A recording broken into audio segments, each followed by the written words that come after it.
읽겠습니다. 다 같이 읽읍시다. 시작. 제자들을 격려하시는 예수님. 오늘 본문의 말씀은 제자들을 격려하는 예수님에 대해서 나옵니다. 앞에 있는 화면 봐보세요. 그림 보면은 바닷가에 둘러앉아서 예수님이 미리 준비해뒀던 나무에 숯불을 피우고 거기 생선을 얹으면서 제자들과 서로 이야기를 나누는 장면이 나옵니다. 참 자정하죠? 성지순례 다녀오신 분은 아실 거예요. 그 바닷가는 그냥 우리들이 보는 그냥 평범한 호수 같습니다. 잔잔하게 그냥 물결이 치는 그런 호수. 이런 호수에서 예수님이 3년 동안 사역했다는 것은 참 감명 깊습니다. 그런 호숫가에서 있었던 일입니다. 여러분, 요한복음은 총 몇 장으로 됐죠? 21장으로 됐죠? 그런 요한복음 21장으로 됐는데 지난주 이야기했던 것처럼 20장의 결론을 냈습니다. 우리 20장 30절 31절 말씀 읽읍시다. 시작. 예수께서 제자들 앞에서 이 책에 기록되지 아니한 다른 표적도 많이 행하셨으나 오직 이것을 기록하면 너희로 예수께서 하나님의 아들 그리스도이심을 믿게 하려 하며 또 너희로 믿고 그 이름을 힘입어 생명을 얻게 하려 함이니라. 아멘. 사도 요한은 이렇게요. 요한복음을 기록한 두 가지 목적에 대해서 이야기합니다. 왜 이 요한복음을 기록했는가? 사람들 각자 요한복음에 기록된 것 마태복음, 마가, 누가 저자에 따라서 기록의 목적을 가지고 있어요. 어떤 사람은 한 사람이라는 주제 안에서 성경을 기록한 사람이 있고 어떤 사람은 이방인 주제로 성경을 기록한 사람도 있습니다. 때로는 유대인 중심으로 성경을 기록한 사람이 있습니다. 오늘 본문에서는 바로 두 가지 주제, 첫 번째 이런 주제를 가지고 성경을 기록했습니다. 다 같이 읽읍시다. 시작. 하나는 사람들에게 예수를 통해서 하나님의 아들이심을 믿게 하는 것이다. 예수님이 누구다? 하나님의 아들이다. 이 하나님의 아들임을 믿게 하기 위해서 내가 성경을 기록했다고 말하고요. 두 번째였습니다. 시작. 또 하나는 예수 그리스도를 믿게 함으로써 영원한 생명을 얻게 하려는 것이다. 그 안에 예수를 믿으면 뭐가 있다고요? 영원한 생명. 바로 두 가지죠. 첫 번째는 하나님의 아들이 예수다. 그 예수를 믿는 자마다 생명을 얻는다. 이 두 가지를 이야기합니다. 그러면서 지난주 이야기했던 것처럼 요한복음 21장을 기록했는데 20장 30절에 31절에 딱 끝냅니다. 끝낸다는 건 좀 이상하죠? 아무튼 결론이 뭐예요? 내가 왜 요한복음을 기록한지 아니? 라고 결론을 냈잖아요.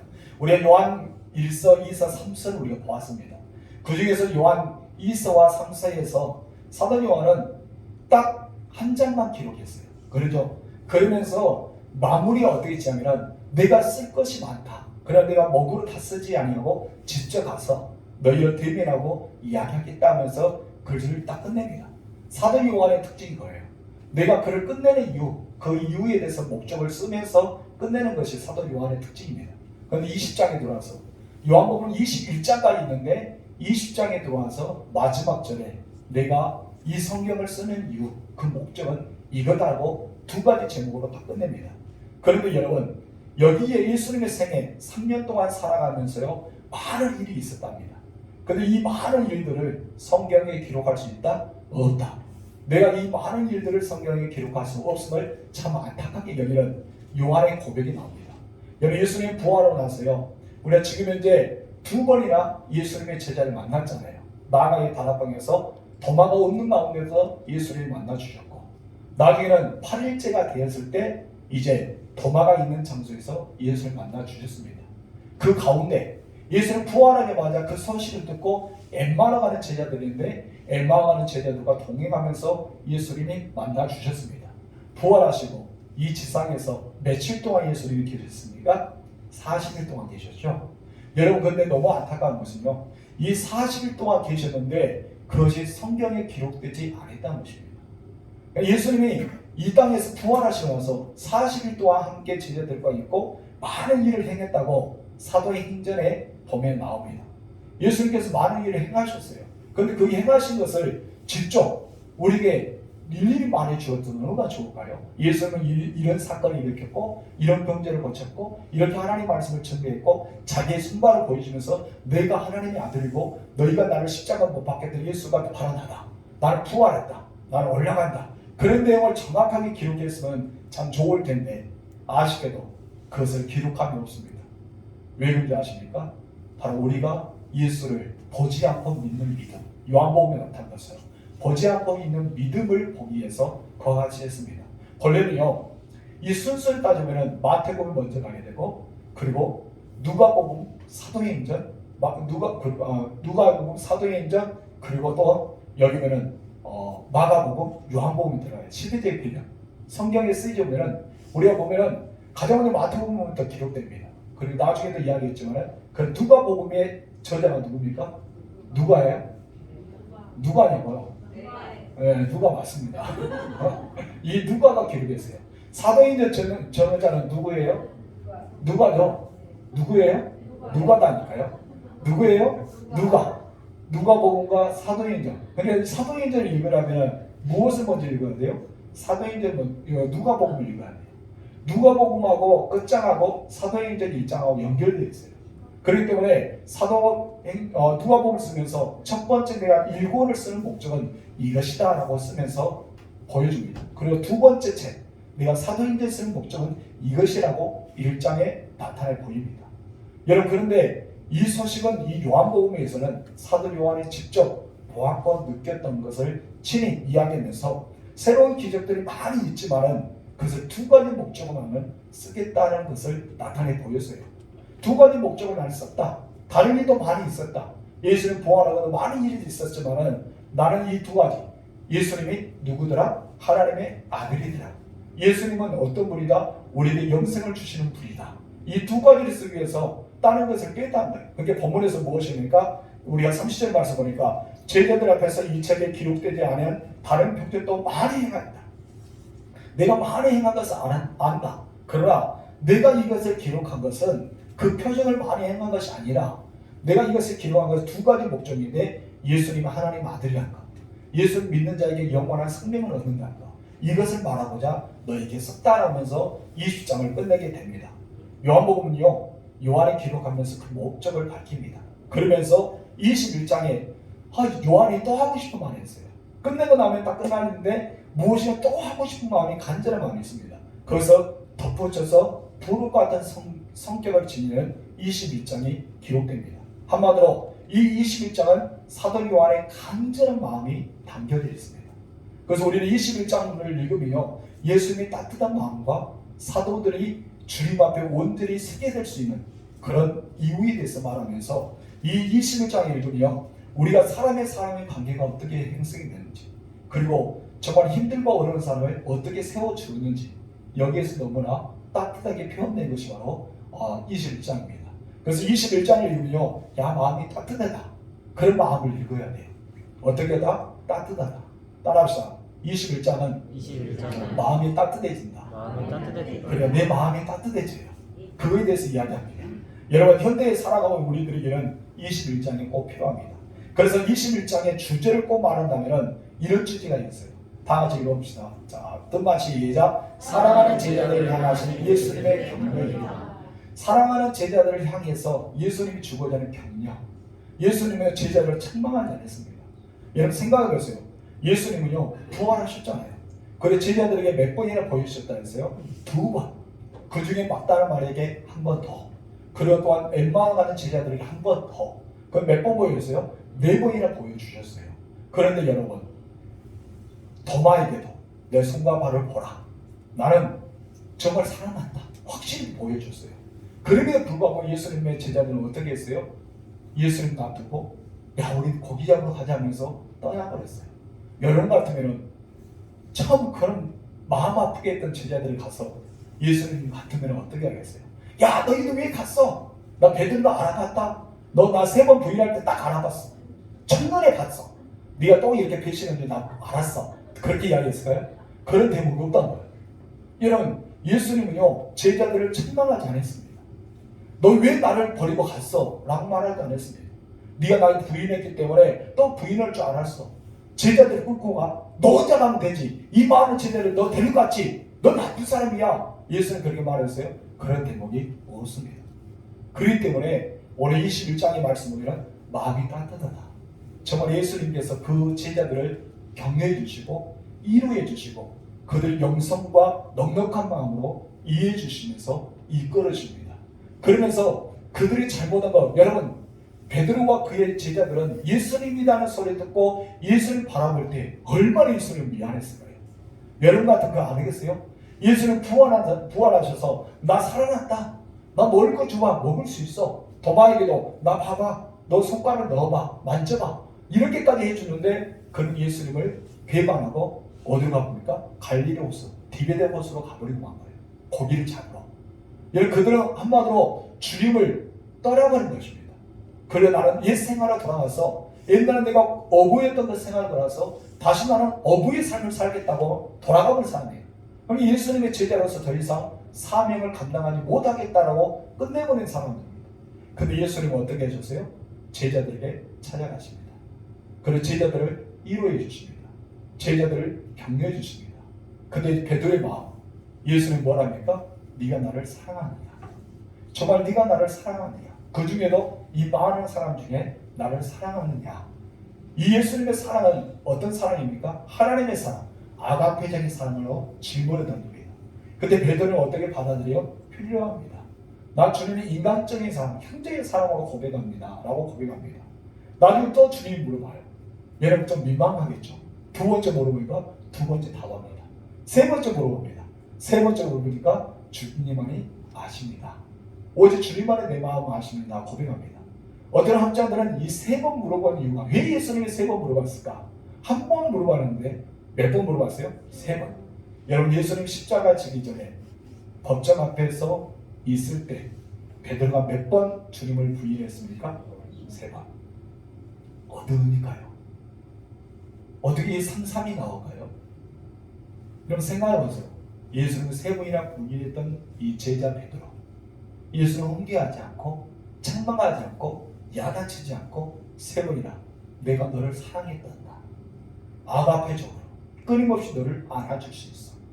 네가 비록 나를 버렸지만 나를 배신했지만 나를 떠났지만 나는 너를 사랑해. 이것처럼 너 나를 사랑할 수 있어? 그걸 아가페적 사랑으로 물어보신다면 이 베드로는 주님, 나 주님처럼 아가페적을 모르지만 필요합니다. 형제적인 사랑으로 인간의 사랑으로 주님을 바라볼 수 있습니다. 연약한 베드로. 근데 예수님 무엇입니까? 내 양을 먹이라. 두 번째는 내 양을 치라. 세 번째는 내 양을 먹이라. 사명을 다시 줍니다. 베드로는 갈릴리호수에서 부름 받았잖아요. 예수님이 주변에 사역을 하시다가 복음을 증거하기 시작합니다. 호숫가에서. 근데 사람들이 많이 모여들어요. 많이 들으니까 더 이상 예수님이 이 바닷가에서 복음을 증거하지 못하기 때문에 어느 배에 올라가십니다. 그 배가 누구의 배였습니까? 시몬의 배였습니다. 베드로의 배였죠. 그러고 나서 이제 너무 많은 사람이 더 모여들기 시작한 거예요. 더 많이 모여들으니까 예수님이 시몬에게 청합니다. 적은 배를 띄어라. 왜요? 많은 사람이 한 번에 들고 볼 수 있도록 그냥 뛰어갑니다. 그래서 이제 모든 사람에게 복음을 증거하면서 베드로가 한 번 더 이야기합니다. 깊은 데를 가서 배 오른편에 그물을 내려버려. 그때 시몬 베드로가 하는 말은 무엇입니까? 밤새는 내가 고기를 잡아보았지만 한 마리도 잡지 못했습니다. 라고 고백합니다. 근데 여러분 베드로는 말씀을 의지해서 내립니다. 어마어마한 물고기 잡잖아요. 배가 가라앉을 정도로 많은 물고기를 잡았어요. 그 현장에서 또다시 예수님을 만납니다. 여러분, 여러분의 사역에 부르신 현장에서 우리 주는 그곳에서 다시 여러분에게 기회를 주십니다. 나이가 정말 경험했던, 내가 정말 주님의 사랑을 경험했던, 성령이 임재하심과 그 뜨거움을 경험했던 그 시대에 우리 주님은 여전히 기억하고 계십니다. 근데 우리는요, 그때로 돌아가기 원합니다. 그때로, 언제로? 바로 부르심의 전으로. 예수님이 나를 부르시는 전을 바라보세요. 그렇기 때문에 이 베드로의 제자들도 마찬가지예요. 현대 살아가는 우리들도 필요한 것은 옳고 그름의 판단이 아니라는 것입니다. 힘들고 어려울 때 격려해 주시고 때로는 이루해 주고 때로는 용기를 줄 수 있는 그런 사람이 리더자가 되어야 된다는 거예요. 여러분이 그런 사람이 되실 주님으로 축복합니다. 우리 주변에 코로나 때문에요. 우리 지역은 잘 모르겠지만 도시는 정말 힘들어합니다.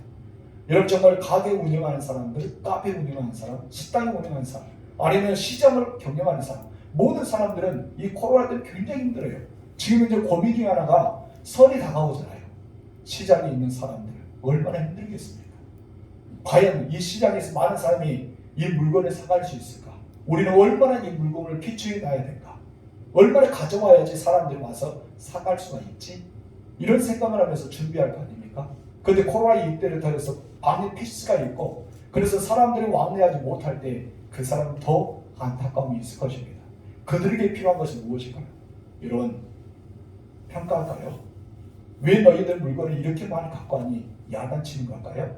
판단도 아닙니다. 옳고 그름도 아니었습니다. 그들이 필요한 것은 격려와 따뜻한 위로와 그리고 새로운 희망을 주는 용기가 필요했습니다. 지혜자들도 마찬가지잖아요. 이런 사람 본능적으로 실수하고 죄를 지을 수밖에 없는 존재예요. 저도 마찬가지입니다. 실수해요. 그리고 죄를 지을 수밖에 없는 연약한 존재입니다. 잘했는데도 불구하고 내가 잘해보고 싶은데도 우리는 뭐를 해야? 실수를 합니다. 넘어질 수밖에 없습니다. 선한 목적을 가지고 좋은 동기를 가지고 시작했는데 결론은 내 마음대로 좋지 않은 결과를 낳을 때도 있습니다. 그래서 사람들이요 자신을 잡아주고 자신을 세워주는 어떤 존재가 필요합니다.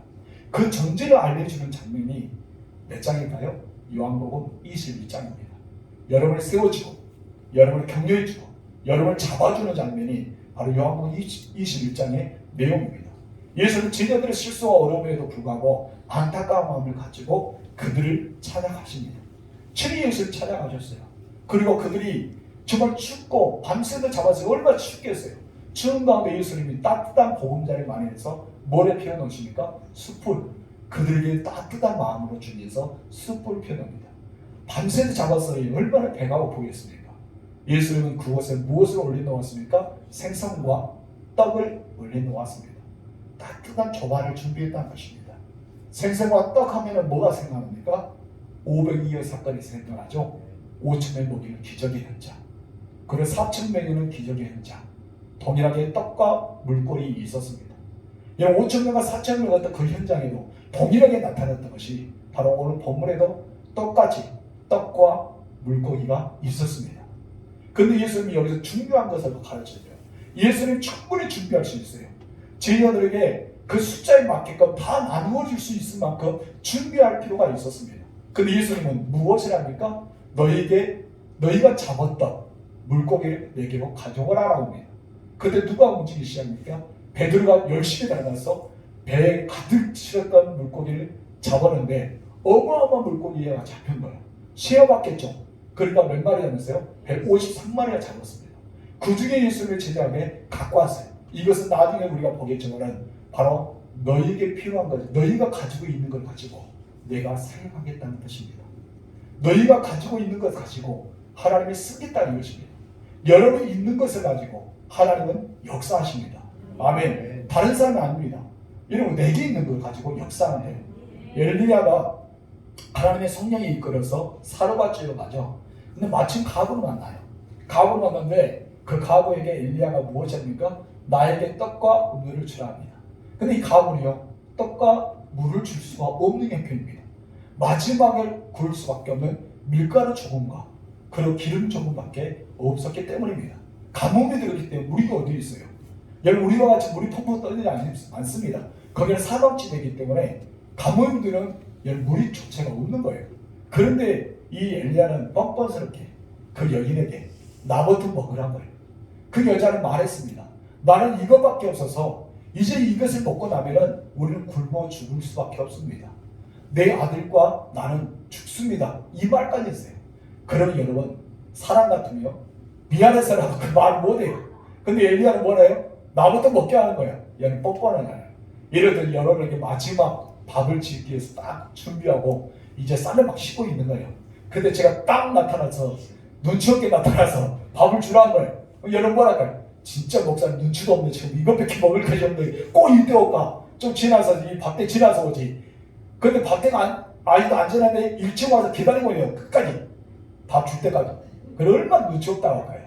지금 그런 짱입니다. 근데 여러분 그 사람과 가보가요. 이런 가운데 누구를 대접합니까? 바로 엘리야를 대접합니다. 무엇을 가지고? 남에게 가서 빌렸습니까? 남에게 가서 떡을 달라 했습니까? 우리 집에 귀한 선지자가 왔기 때문에 너희들 좀 우리에게 거두어서 해보자라고 했습니까? 아닙니다. 자기가 있는 걸 가지고 드렸을 때 여러분 3년 6개월의 세월 동안 가뭄이 끝날 때까지 그 기름통의 기름이 떨어지지 않았습니다. 밀가루통의 밀가루가 떨어지지 않았다는 거예요. 이거 엘리야가 그곳에서 유하면서 살 동안은 여러분 놀라운 기적이 계속 나오면 생각하고 있어요. 다 떴는데 또 있어요. 여러분 기름가루 또 짰는데 또 있어요. 얼마나 기쁨이 있을까요? 또 하나 사건, 엘리사의 사건이 나오잖아요. 엘리사 사건은 어떤 사건이 있었어요? 여러분 그 선지자의 성도가 그만 신학교 학생이 빚을 많이 가지고 있다가 죽어버렸어요.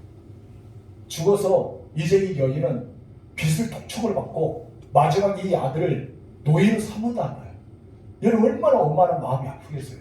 그러니까 이 선지자의 여자 사모님이 엘리사에게 찾아와서 엘리사님, 우리의 지금 있는 남편이 당신 앞에 얼마나 하나님을 섬기는지 아시잖아요. 이렇게 살아있을 때 이 목사님 정말 사모님 이렇게 열심히 살아갔지 않습니까? 그런 말이에요. 그때 엘리사가 무엇입니까? 너에게 있는 것이 무엇이냐 물어봅니다. 그 여자에게 있는 것은 무엇이 있었어요? 기름 조금밖에 없었다고 말합니다. 기름이 얼마밖에 없어요. 그때 엘리사가 무엇입니까? 주변 많은 사람에게 그릇을 빌려서 물을 탔고 너와 두 아들이 그 기름을 따르라고 말합니다. 그래서 말씀대로 자기의 있는 것 가지고 준비했던 만큼 기름은 차고 넘치게 되었습니다. 엘리사가요 기름을 다른 사람들은 가져오라 했습니까? 아니잖아요. 너의 것을 네가 가지고 있는 것을 드리란 것입니다. 부으란 것입니다. 여러분 오늘 본문에서도 예수님이 어떻게 합니까? 물고기를 가져오라 합니다. 어떤 것을 가져오라 합니까? 없는데 잡아갖고 오는 거예요? 야, 너 없으니까 저 바닷가에 잡아와. 예수는 그렇게 말씀하지 않았어요. 이미 그들에게 주셨어요. 물고기라는 것을 주셨단 말이에요. 배 오른편에 던져라. 그러면 많은 물고기 잡을 것이다 하고 말씀에 순종해 들었더니 153만에 되는 물고기 어마어마한 것이 잡혔어요. 근데 예수는 알고 있었기 때문에 너희 것을 나에게 가져와라고요. 그것은 누구에게 주었습니까? 바로 여러분에게 은사를 주고 여러분에게 그 사용할 수 있는 재능을 주고 여러분에게 힘이 주고 물질을 주고 건강을 주셨다는 것입니다. 근데 예수님은 초대합니다. 너희를 가지고 나에게 와서 사용을 해보라. 예수는 그것을 말합니다. 여러분 사람들이요 고무줄 같은 사람입니다. 어떤 사람이요? 고무줄 같은 사람. 여러분 고무줄 딱 잡아당기면 어떻습니까? 팽팽하죠? 팽팽합니다. 그러나 고무줄을 놓는 순간 힘이 없이 쭉 쓰러집니다. 우리 사람들도요.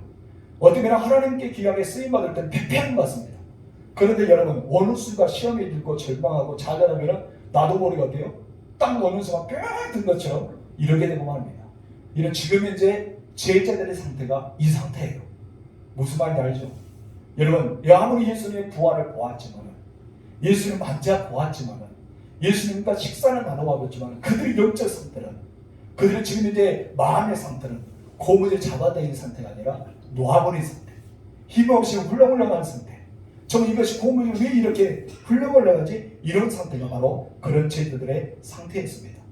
여러분 그들은 긴장감을 지금 현재 다운된 상태, 마음으로는 지금 더 이상 무엇인가 할 수 없는 상태가 그들입니다. 여러분 그들은 원한 대로 다시 원상태로 돌아갈 필요가 있었습니다. 여러분은 긴장을 놓치시면 안 됩니다. 따라합시다. 고무줄 잡아당기자. 나만 잡아당기고 있어. 이걸로 하는 걸 다시 자 두 손으로 고무줄 잡아당기자. 그리고 이 팽팽한 상태로 있어요. 시간이 이 넣는 순간 여러분 어떻게 돼요? 되는 거예요. 넣는 순간 팍 풀리는 거예요. 그럼 여러분 어떻게 돼요? 흐물흐물 고무줄 뭐가 필요해요? 탱탱해야죠. 여러분은 탱탱해져야 될 줄 믿습니다. 바로 이런 상태가 우리의 상태가 되어야 돼요. 하지만 그런 노력에도 불구하고 사람들은 옛날 자기의 습관을 따라서 가는 것이 바로 우리의 성향입니다. 왜 그런다고요? 우리의 죄의 모습이기 때문에. 그래서 우리는 늘 긴장감을 놓쳐서는 안 됩니다. 예수님의 제자들 그랬다니까요. 먼저 예수님의 제자들을 이루해 준 다음에 특히 베드로에게 집중해 주는 말씀이 본문에 실려져 있습니다. 여기서 우리는 사람들에게 이루와 격려가 얼마나 중요한지, 그리고 사람을 세우는 방법은 야단치고 후기하고 책망하고 지적하고 이것이 아니라 그들을 이루어주고 격려해주고 힘을 주는 것이 예수님 방법이었다는 것을 여기서 보여주고 있습니다.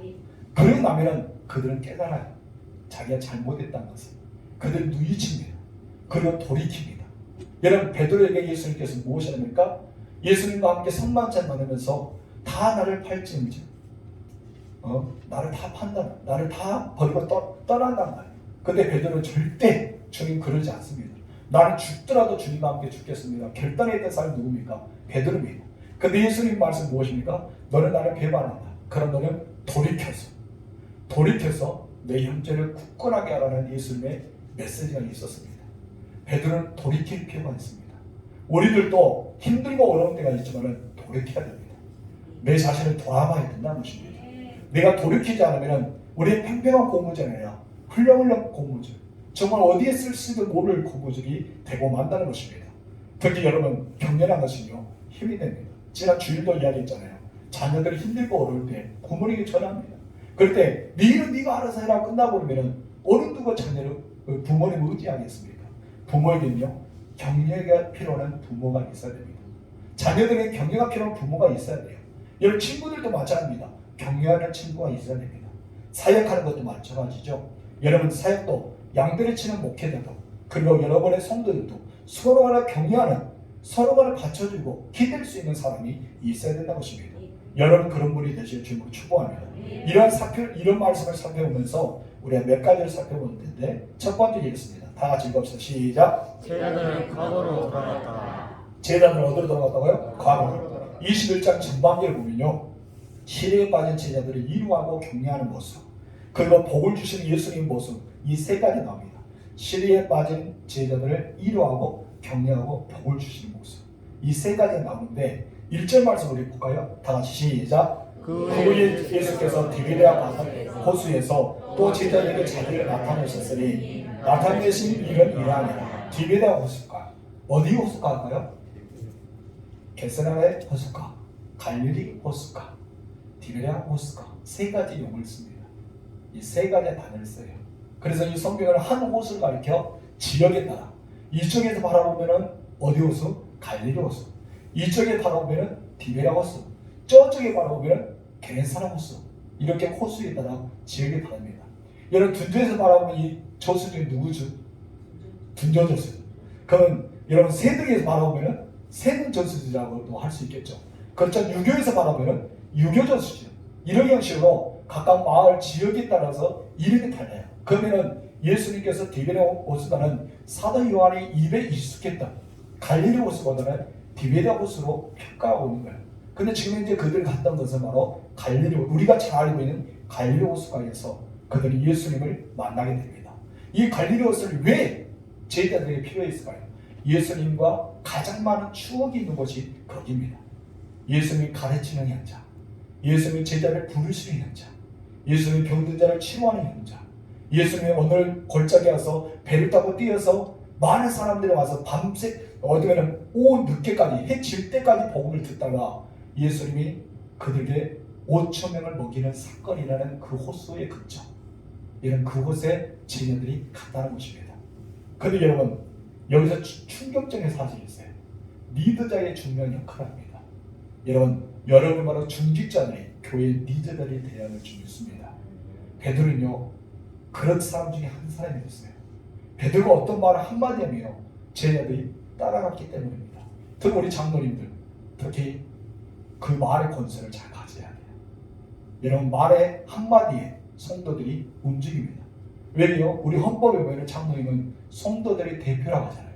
그렇죠? 목사님은 교회의 대표라고 장로님은 바뀌어 성도의 대표랍니다.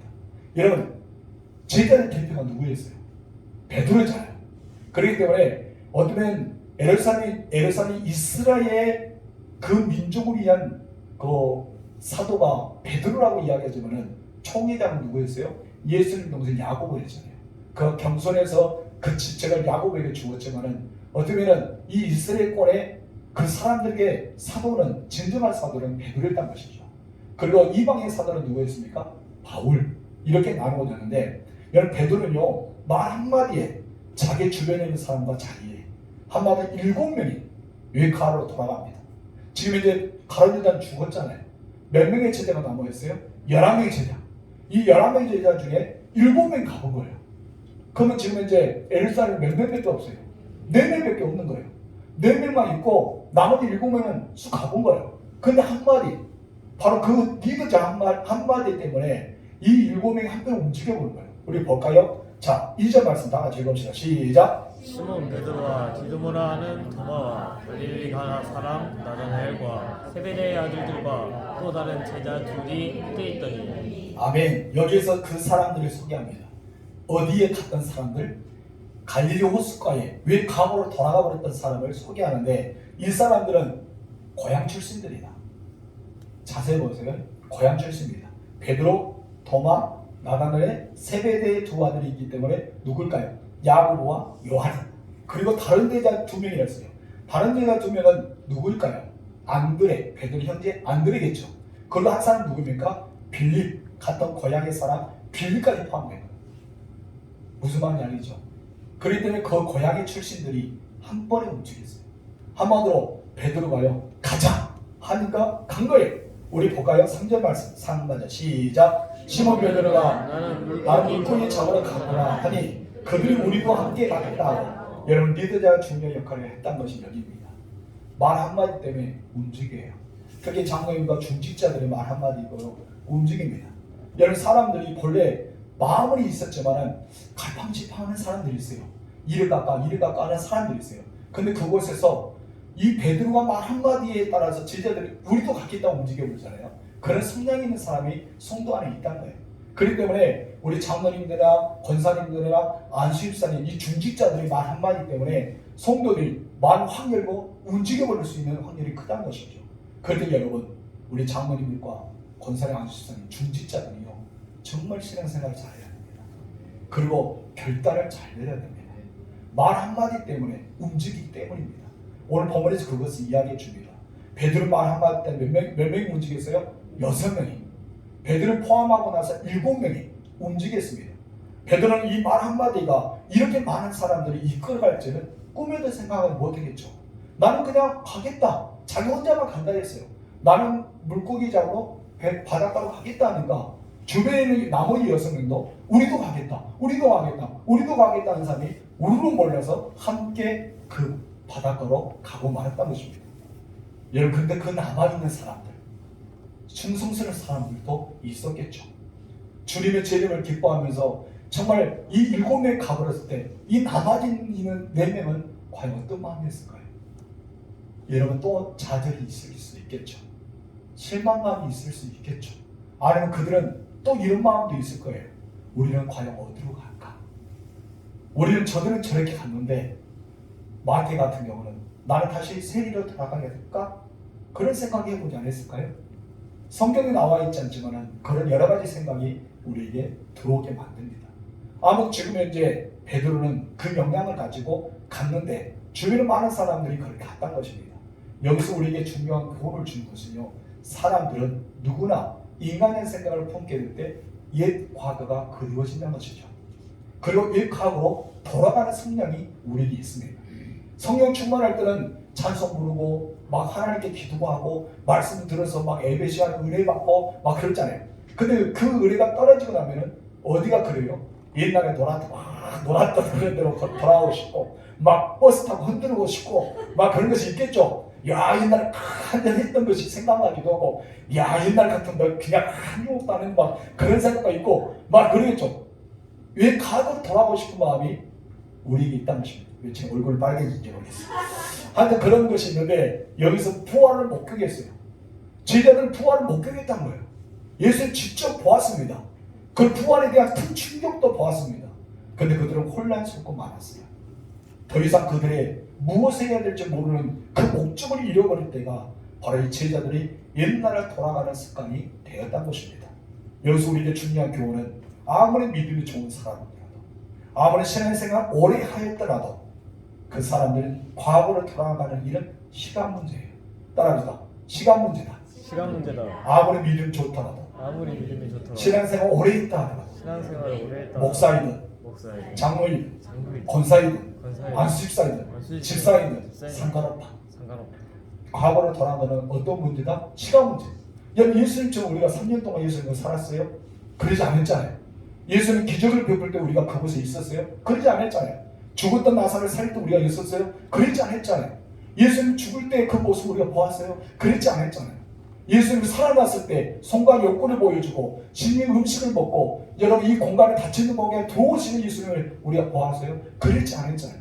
그랬던 제자들도 왜 과거로 돌아가는 형식이 있는데 우리 그것을 직접 보지 못했던 사람, 예수님 음성을 듣지 못한 사람, 예수님 직접 만져보지 못했던 우리들은 오직 하겠냐 이거예요. 우리들도요 과거로 돌아가는 일은 시간 문제라는 것입니다. 오늘 본문에서 그걸 우리에게 가르쳐줍니다. 그때 그들의 삶은 어떨까요? 과거로 돌아가면 기쁠 줄 알죠. 과거로 돌아가면 무엇인가 모르게 크게 이룰 줄 알죠. 아, 나 신앙에 따르면은 나 교회 출석 별로 안 하면은 나 이 과거 돌아가면 나 승리할 거야, 성공할 거야, 잘 나갈 거야. 옛날에 나 잘 나갔거든 하면서 우리 잘 나갈 줄 알죠. 근데 어떻게 합니까? 여러분 예수 믿는 사람들이요 모든 거 버리고 과거로 돌아가면요 실패합니다. 실패해요. 되지가 않아요. 그게 되면 좋겠는데 되어지지 않습니다. 오늘 본문에서 그를 가르쳐줍니다.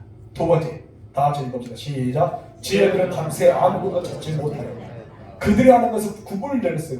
갈릴리오스에 대한 따라야 합니다.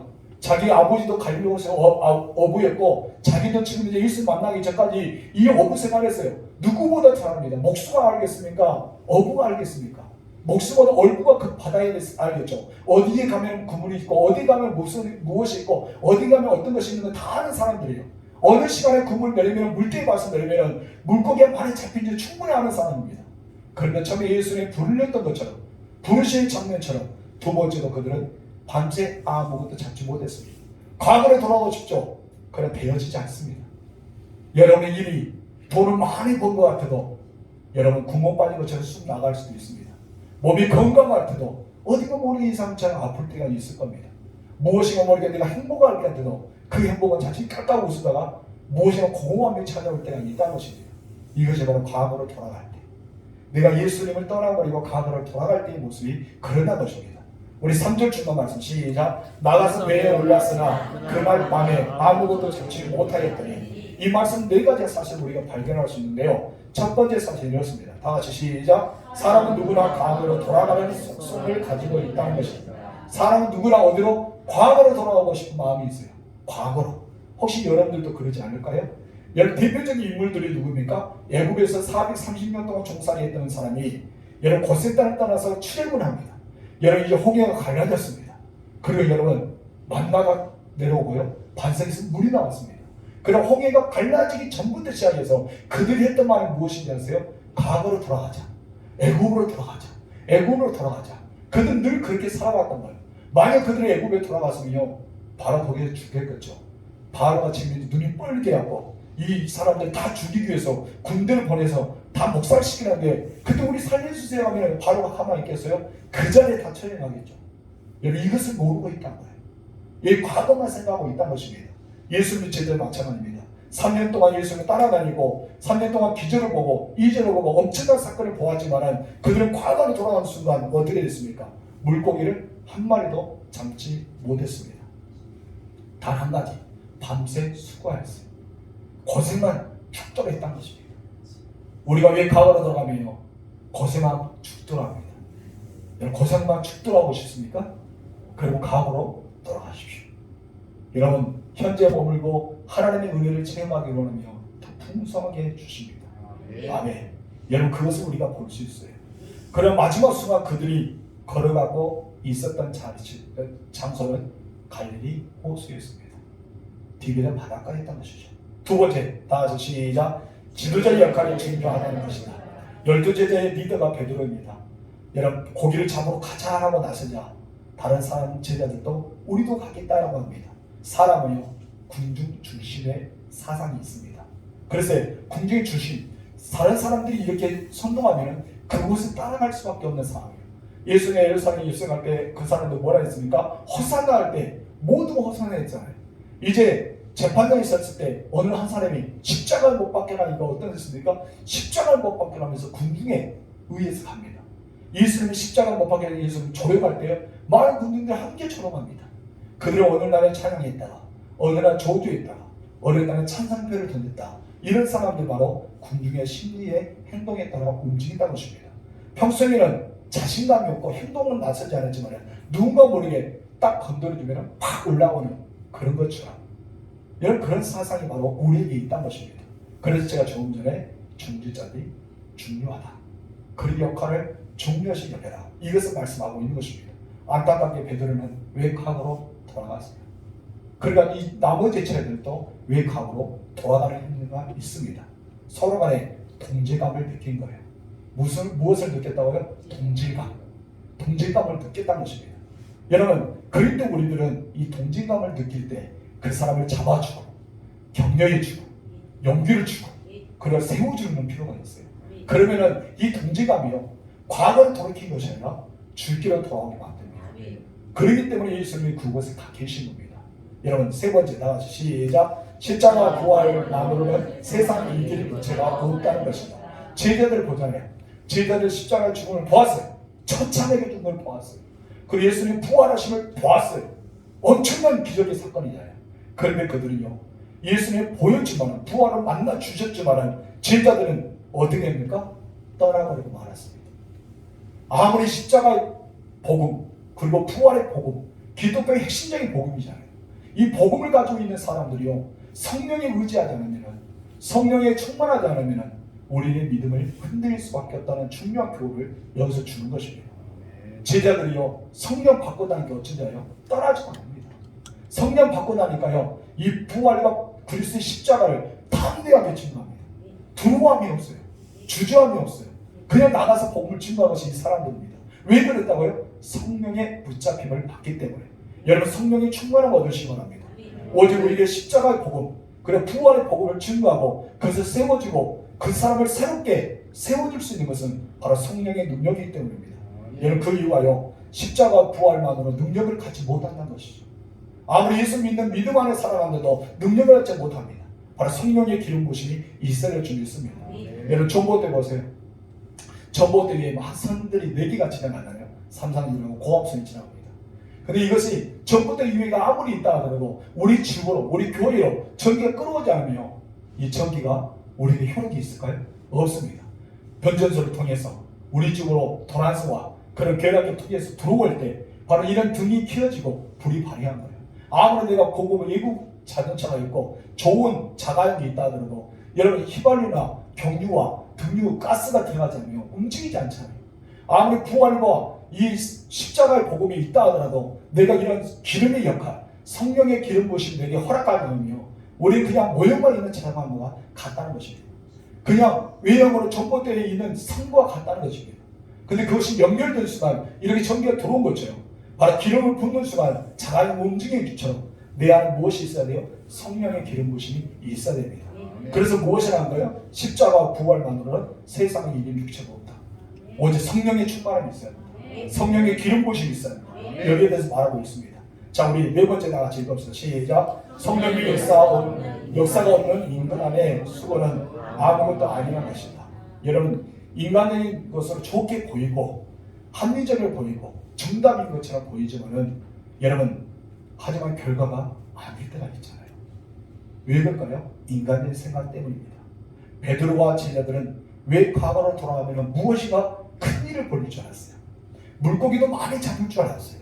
변화가 될 줄 성공에 기다리고 있었습니다. 그러나 막상 가보니까 아무것도 아니었습니다. 3절 하반절 이렇게 기록합니다. 다 같이 시작. 그날 밤에 아무것도 찾지 못한다. 아멘. 그들은 아무것도 찾지 못했어요. 여러분, 시험들과 상처받아서 나 이제 그만, 나 더 이상 하고 싶지 않아, 그만하고 왜 과거로 돌아가면요, 무엇이나 잘 될 줄 알죠. 세상 일을 다 칠 줄 알죠. 그러나 그 순간 아무것도 되지 않습니다. 이것이 바로 제자의 모습을 통해 우리에게 주는 교훈의 메시지입니다. 그때 그들이 찾아온 것이 무엇인지 아십니까? 우리가 그 일에 대해서 힘든 일을 통해서 떠나버렸더니, 떠나면서 무엇인가 모르게 과거에 갔더니 되어지지 않을 상태, 밤새도록 고기를 잡으려 했지만 잡혀지지 않고 추위 속에 살아가야 되고 아무것도 잡지 못한 그런 허무한 인생에 들어갈 때 찾아오는 것이 무엇인지 아세요? 실입니다. 절망입니다. 좌절입니다. 우리는 아무것도 할 수 없구나. 패배 의식입니다. 그럴 때 여러분, 누가 찾아오셨어요? 예수님이 찾아오셨습니다. 우리 예수님의 손을 붙잡아야 주를 있습니다. 세 번째, 다 같이 읽어봅시다. 시작. 예수님은 신에 빠진 제자들을 찾아가 이루하셨다. 예수 이르 장면을 다음 주에 보도록 하겠습니다. 궁금하죠? 네. 궁금하면 다음 주에 오시면 됩니다. 오늘 시간이 많이 지나서 오늘 더웠다면 여러분 밤새야 되기 때문에 여기까지 다음 주에 이어가도록 하겠습니다. 기도할까요? 전조신 하나님 아버지, 이 베드로를 통해서 그리고 주변의 제자를 통해서 나를 발견해 봅니다.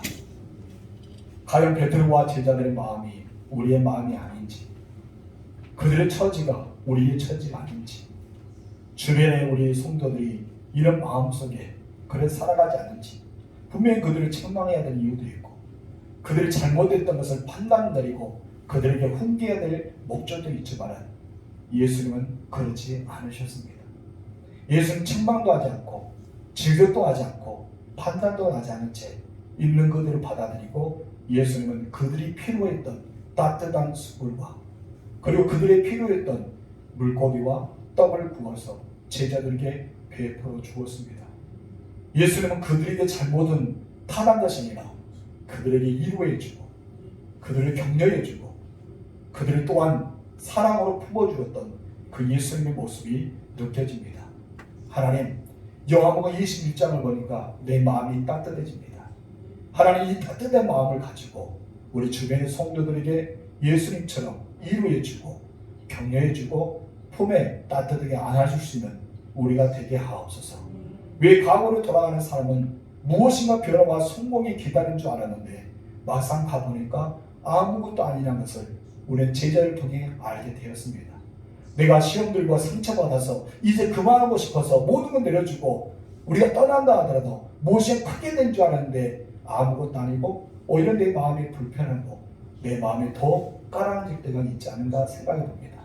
우리 주변에 그런 사람, 시리에 빠져 있고 좌절에 빠져 있고 실망과 그런 실패라는 의식 속에 살아가는 사람이 있을 수도 있습니다.